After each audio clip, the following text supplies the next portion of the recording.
Well, speaking of the fair, John, it feels like state fair weather out there now.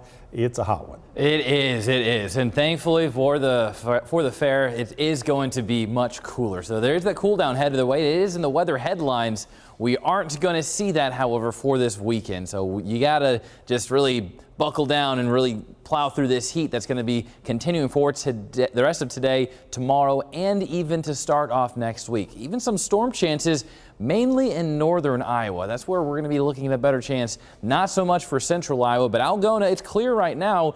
Later on tonight, there will be a chance for some storms to fire off, even a chance for some of those to become a little more strong. As far as Marshalltown, Lamoni, and even like we've been looking at in Des Moines in the fairgrounds, a lot of sun, hardly any cloud cover, and that's pretty much for the past 48 hours, not much clouds. As far as the heat index, as we get to 10 o'clock, it starts to dip, feel more so like the 70s outside. But talking about the hottest part of the day in the next couple of days, Sunday feeling like the triple digits for central Iowa, even upper 90s like in Ames, Carroll, feeling more like the mid 90s further north you go like in Fort Dodge. But south and southwestern Iowa dealing with more of that triple digit feel like temperatures. And then as we even head into Monday afternoon, now more clouds are expected to move in, so that is going to help on Monday, but we're still going to be feeling that heat. We're not catching a break from it until Tuesday.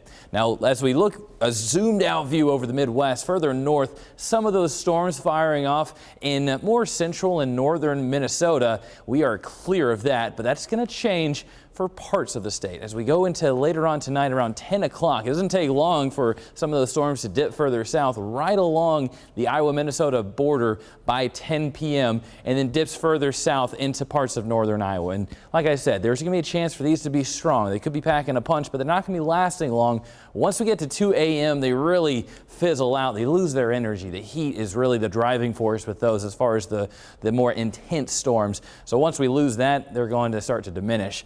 And then by Sunday morning, northern half of the state could be looking at some clouds, but it's not going to hold on to anything too substantial. Even as we go into Sunday afternoon, we are going to be mostly sunny, a little bit more cloud cover than we've seen over the past couple of days, but it's still going to be a lot of sunshine, and that heat stays with us.